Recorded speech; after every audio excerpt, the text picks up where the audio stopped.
자, 116페이지에 서유럽 봉건사회의 성립 부분을 봅시다. 로마 제국이 멸망한 이후에 이제 유럽의 중세를 다루게 될 건데 그 첫 시간입니다. 내용을 보면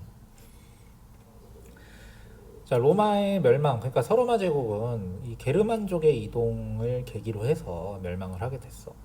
그러니까 원래 게르만족이라는 족속들은 이 로마 제국 바깥에 이 북유럽, 뭐 동유럽, 뭐 독일, 뭐 이런 지역에 말하자면 요 지역에 이제 살고 있었는데 얘네들 이제 여러 가지 이유가 있었겠지. 인구 증가 때문이다, 뭐 농경지 때문이다, 아니면 로마 제국의 뭐 부나 물자가 끌렸다, 여러 가지 이유로 로마 제국에 들어오게 됐어. 근데 처음에는 소규모로 이동했기 때문에 동화돼서 살았단 말이야. 뭐 용병으로 해서 군인으로 로마의 군인이 된다든지 아니면 농민으로 살던지.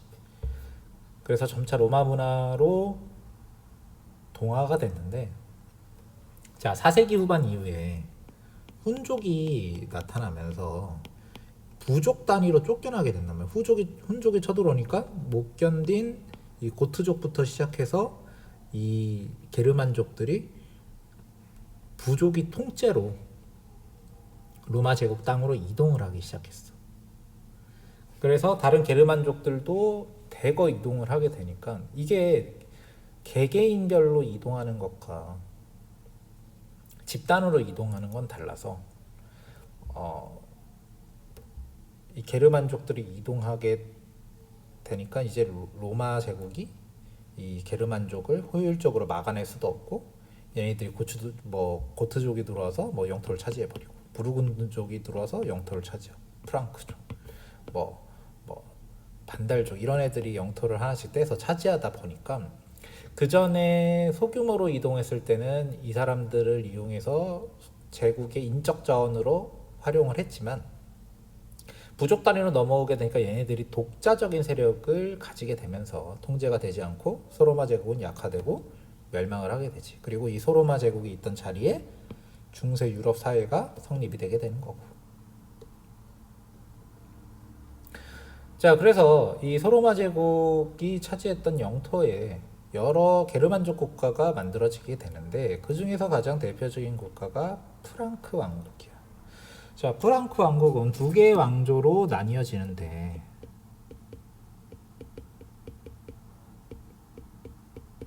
메로베우스 왕조, 5세기부터 8세기 말까지의 메로베우스 왕조와 그 이후에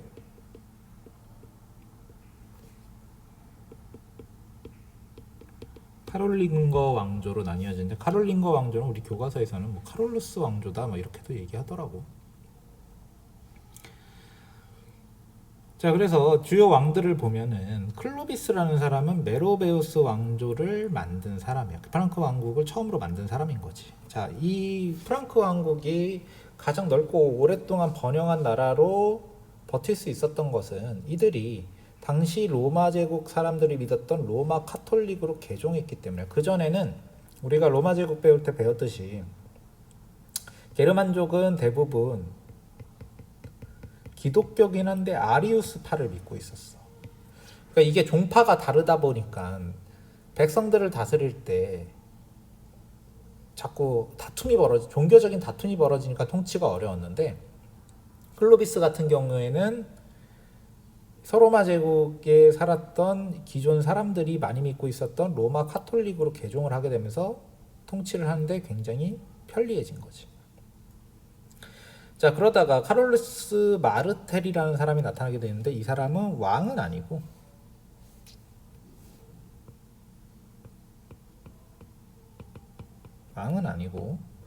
공제라고 해서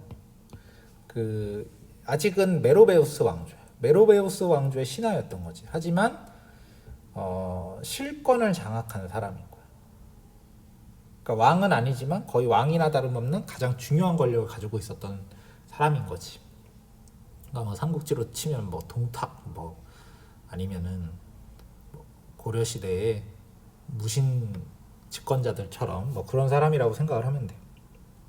자, 이 사람은 당시 프랑크 왕국에 이슬람 군대가 스페인을 정복하고 이 프랑스 지역에 있는 프랑크 왕국까지 쳐들어오게 됐어. 이런 이슬람 군대를 격퇴하는 공을 세우고 자신의 권력을 더 확실하게 다진 거지. 그래서 마르텔의 아들인 피핀이 드디어 왕을 하게 되는 거야. 그 왕조가 바뀌었겠지. 카롤루스 왕조를 만들었다고 해.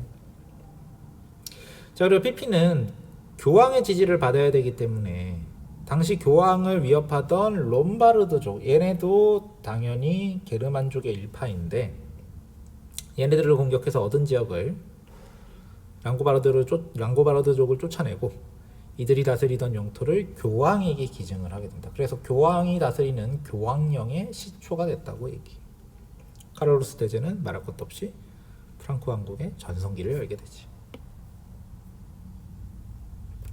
자, 카롤루스 대제는 프랑크 왕국의 전성기를 열었는데 아까 나왔던 피핀의 아들이야.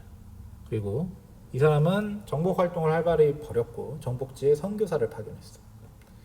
그리고 서로마 제국 이후에 문화가 많이 쇠퇴를 했었는데 카롤루스 르네상스라는 이름이 붙을 정도로 학교도 많이 세우고 또 이전에 있었던 고전을 연구하면서 문화를 다시 되살리려는 노력을 했던 거지. 그래서 이 사람이 다스리던 지역이 지금의 프랑스, 독일, 이탈리아 지역을 다 차지하고 있었기 때문에 그 이후에 성립되는 서유럽 문화의 기틀을 마련했다. 중세 서유럽 문화의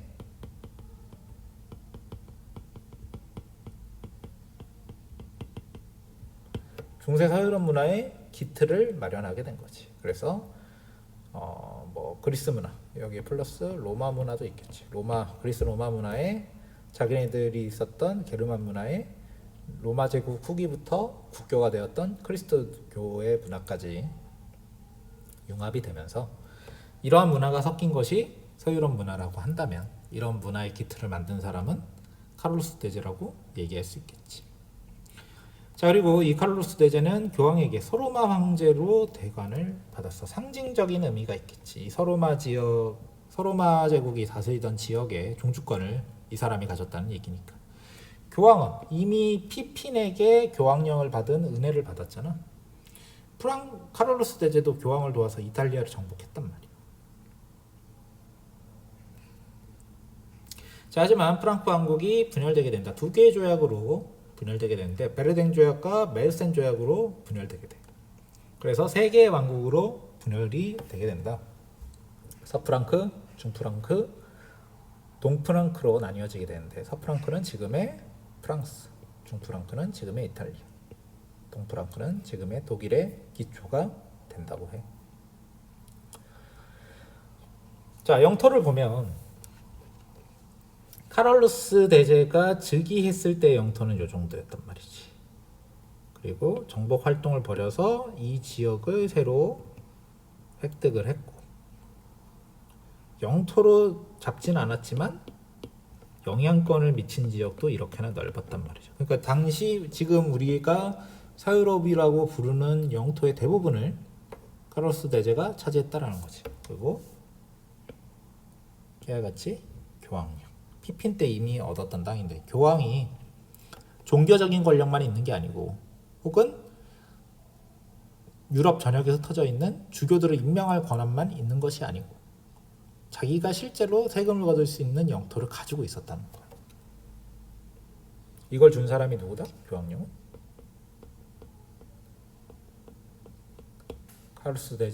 카롤루스 대제의 아버지인 피핀 때 이런 교황령을 줬다라는 거지. 그리고 교황은 피핀의 아들인 카롤루스 대제에게 서로마 제국의 황제를 임명하게 된단 말이야.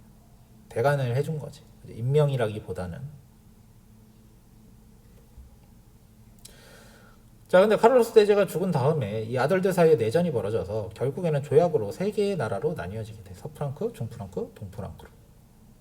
서프랑크는 지금의 프랑스, 동프랑크는 독일, 중프랑크는 이탈리아인데 이게 한 번 더 쪼개져. 베르덴 조약 842년 베르덴 조약 이후에 메르센 조약이라고 해서 중프랑크의 영토가 많이 쪼그라들지. 그래서 다시 한번 영토를 정하게 되는 거야. 그래서 역시나 서프랑크, 동프랑크, 중프랑크로 여전히 나뉘어져 있고 이것은 프랑스, 독일, 이탈리아의 기원이 되었다. 이렇게 얘기할 수 있어. 지금의 국경선이랑 아주 큰 차이는 없는 거지.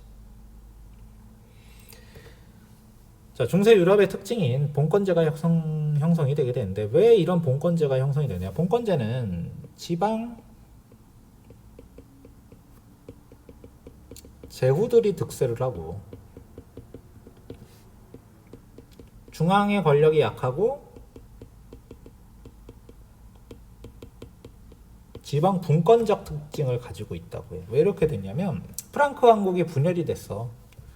그래서 중앙의 힘이 당연히 약해졌고 이민족들이 침입한 데다 이민족들이 침입을 하게 되니까 중앙의 권력은 약해져서 이민족이 침입해도 대응이 잘 안 돼. 그래서 지방 세력가가 자기네들이 무장을 해서 외적의 침입을 막게 되는 거지. 그러면 지방 제후들의 힘은 군사력은 강해질 수밖에 없는 거지. 자, 그리고 외적의 침입이 많았기 때문에 상공업이 쇠퇴해서 지역 간의 교류가 없어져. 그래서 자기 지역에서만 틀어박혀 사는 농촌 중심 경제 체제가 만들어지는 거야. 그래서 지방 세력가가 가지고 있는 영지 중심으로 돌아가게 되는 거지. 여기 보면 알겠지만 외적의 침입이 이렇게 많단 말이야. 노르만족 9세기 말부터 이 노르웨이 지역에서 유럽 해안과 내륙 지방으로 이동을 해서 침입을 하게 됐고, 동쪽에서는 마자르족이라는 유목민족이 침입을 해서 또 괴롭히게 됩니다. 이슬람 세력은 남쪽 지역의 해안 지방과 남프랑스를 공격하게 되는 거지. 사방에서 공격을 받으니까 상공업은 위축이 되고 지방 세력가는 전사 계급이 돼서 이들을 막아내고, 그리고 힘없는 백성들은 전사 계급이 된 지방 세력가의 밑으로 예속이 된단 말이야. 그리고 중앙은 이미 약해진 상태이기 때문에 이렇게 전사 계급이 된 지방 세력가를 통제할 수 없게 되는 거고. 그래서 이제 서유럽의 봉건제, 뭐 우리가 기사, 영지마다 막 마을의 영주가 막 기사가 되고 왕의 말은 잘 안 듣고 이런 것들이 생기게 되는 거야. 그러니까 배경은 프랑크 왕국이 분열돼서 힘이 약해진 틈을 타서 이민족들이 침입해서 내 땅은 내가 지키겠다. 지방 세력가들이 무장을 하게 된 것에서 시작이 된다고 봐야겠죠. 그리고 그 무장한 지방 세력가에게 백성들은 예속이 되는 거고. 자, 그래서 봉건 사회가 형성이 되게 되는데 어떤 특징을 가지고 있느냐? 자, 전사 계급과 예속 농민이 봉건 사회, 서유럽 봉건 사회의 핵심적인 개념이에요. 그럼 전사 계급끼리는 어떤 문화가 만들어졌느냐? 주종 관계가 확산이 돼. 자기네들끼리 관계를 맺어야 된단 말이에요. 그건 왕도 있지만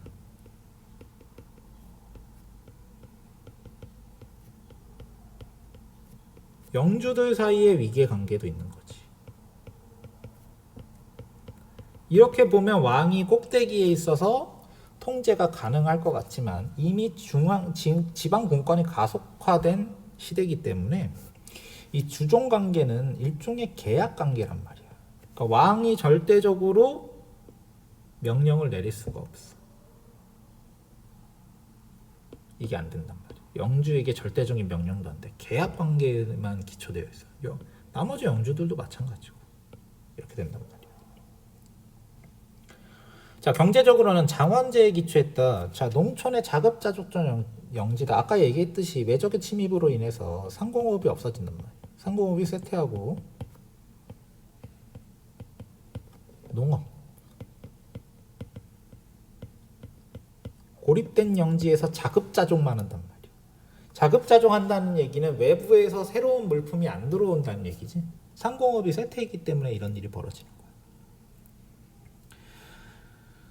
자, 그럼 주종제라는 게 뭐냐? 이 계약관계라는 게 도대체 뭐냐? 자, 주군은 봉신에게 봉토를 수여하고 봉토를 받은 봉신은 주군에게 충성 사역 및 군사적 의무를 가지게 되는 거야. 그러니까 한마디로 왕이 설마 왕이라도 나한테 땅을 안 준 사람이면 충성할 의무가 없는 거지. 나한테 땅을 준 사람한테만 충성 관계가 생기게 된단 말이야. 충성의 의무가 생긴단 말이지. 그리고 군사적 의무도 생기는 거야. 근데 이것도 절대적인 게 아니고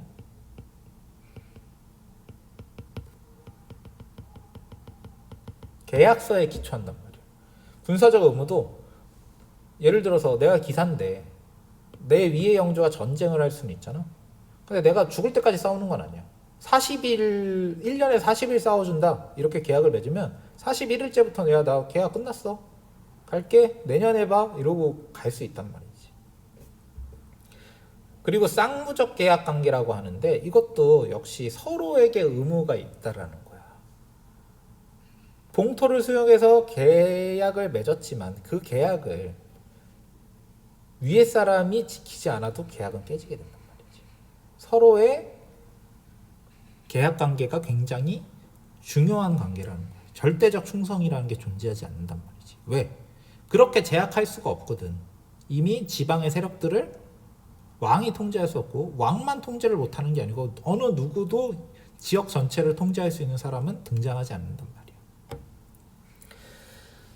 자, 영지를 가진 봉신은 불입권을 인정받는데 봉토에서 왕이라 할지라도 간섭을 못해. 어떤 걸 간섭 못하냐? 재판권도 왕이 행사를 못하고 징세권도 왕이 행사를 못해. 그 지역의 영주만 행사할 수 있는 거야. 그래서 지방 분권화는 계속 지속이 되는 거지. 중앙의 권위가 먹히지 않겠지. 왕권은 당연히 약화되죠. 왕이 할 수 있는 게 도대체 뭐겠어? 군대를 끌고 오는 것도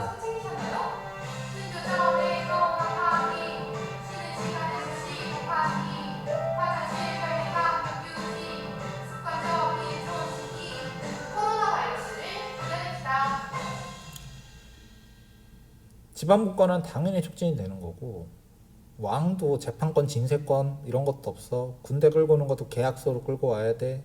그것도 내 봉토를 받은 사람이 아니면 오라고 해도 오지도 않아. 왕권은 약해질 수밖에 없는 거지.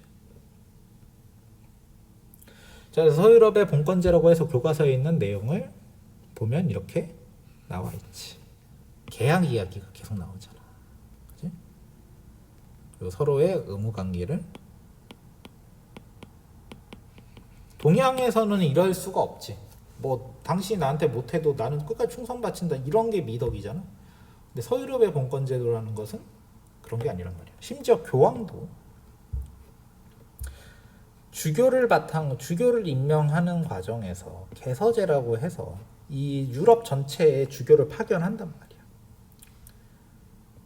이런 식으로 관계를 맺는데 이 주교들도 황제나 국왕에게 땅을 받으면 본권적인 관계를 맺을 수 있어. 마찬가지로 제후들도 교황이나 주교들에게 땅을 받으면 역시 계약 관계로 본권제가 형성이 되는 거야. 이들은 모두 영지에서 농민을 다스리는 사람들인 거고. 장원에서. 그러니까 황제, 국왕도 마찬가지, 교황도 마찬가지로 모두 본권제의 기초로 사회가 돌아가고 있다라는 거지. 자, 그럼 자원의 구조는 어떠냐? 영주가 가지고 있는 영주 땅, 영주 직영지와 농민이 가지고 있는 농민 보유지로 이루어져 있어. 그리고 뭐 산림, 뭐 목초지 이런 걸로 이루어져 있는데 장원에 살고 있는 농민을 농노라고 부른다. 이들은 일반 자유민과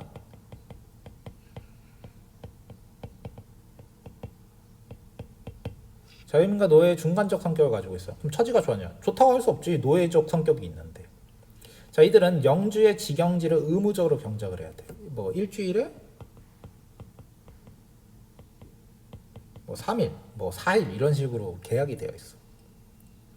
이들은 영주의 지배를 받았고 장원의 시설 이용료도 내야 되고 현물로 공납도 바쳐야 되고 거주 이전에 그러니까 영주의 직영지를 경작하는 것은 영주 땅이니까 거기서 나오는 건 다 영주 거겠지. 농민 보유지에 있는 걸 농사 짓는 것은 영주한테 빌린 땅이니까 공납을 바치겠지. 이중으로 세금을 내는 거지.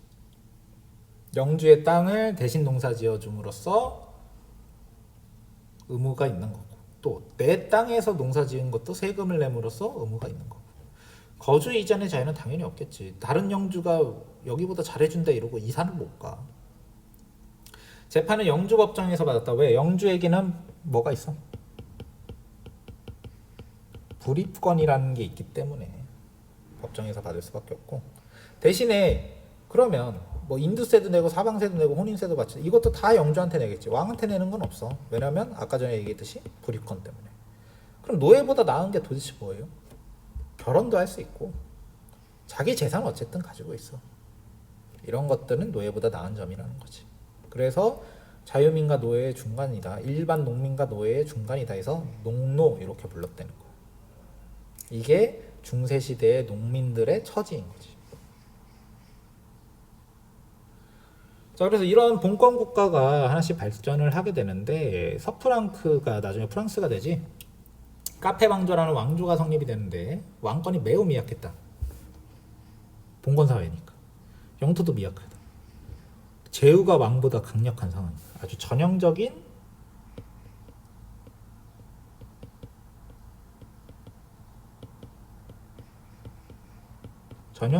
봉건 국가가 바로 프랑스라는 거야.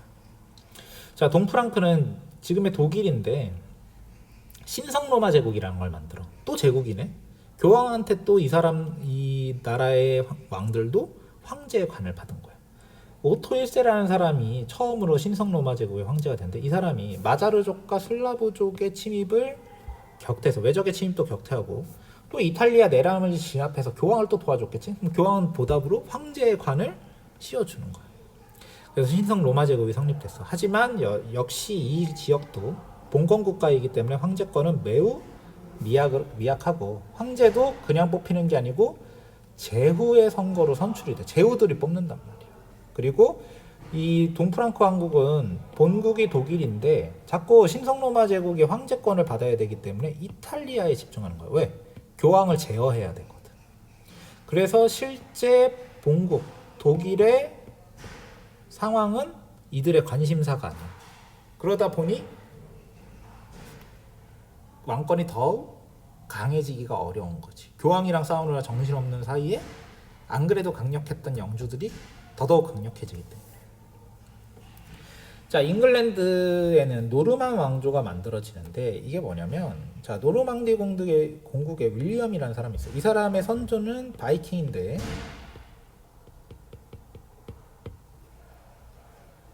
바이킹들이 유럽을 막 침입했다고 저번에 봤잖아. 아까 봤잖아. 근데 자기네들이 침입한 지역에서 이제 영주가 돼서 자리 잡고 사는 애들도 생긴 거야. 근데 이 노르망디 공국이 대략 어디쯤 있냐면 프랑스가 이렇게 있으면 여기가 노르망디 공국이야. 근데 바로 바다를 건너면 영국이 있는 거지. 그래서 이 노르망디 공국의 윌리엄이 군대를 끌고 와서 잉글랜드를 정복을 해버린 거야. 1066년에. 그리고 이 자기가 정복한 새로운 땅에 봉건제를 도입하고 광대한 토지를 왕의 소유로 삼았다. 자, 봉건제를 도입을 하긴 했는데 왕권이 강력해. 어떻게 봉건제인데 이 봉건제인데 왕권이 강력할 수 있나요? 왜 그러냐면 광대한 토지를 왕의 소유로 싹 걷어버리고, 왜냐면 이 지역에 살던 애들 다 제거했을 테니까. 그리고 실제로 왕에게 직접 봉토를 받은 제후들만 남겨놓은 거야. 그럼 이들은 왕한테 강력한 충성서약을 해야 봉토를 받을 수 있어. 그래서 왕권이 봉건제 치고는 매우 강력한 왕권을 가질 수 있는 거지. 프랑크 왕국의 카페 왕조는 영주들 중에서 왕에게 직접 토지를 안 받은 애들이 많단 말이야. 동프랑크 왕국도 마찬가지고. 하지만 잉글랜드 같은 경우에는 새로 정복한 땅이기 때문에 여기서 바로 초기화 시켜서 자기 밑에 있는 사람들에게 직접 영지를 수여할 수 있지. 그러면 당연히 프랑스나 동프랑크보다는 왕권이 강해질 수밖에 없는 거야. 그래서 자기가 토지를 왕의 소유로 삼아서 제후에게 나눠줬기 때문에 둠주데이북이라는 토지대장도 만들 수 있어. 이런 게 있다는 건 세금을 징수할 수 있다는 얘기지. 원래 봉건 국가는 불입권이라고 해서 세금을 못 걷는데 어차피 노르망 왕조는 봉토를 왕이 수여한 거기 때문에 어느 정도 제어권도 가지고 있었다는 얘기야. 여기까지 하겠습니다.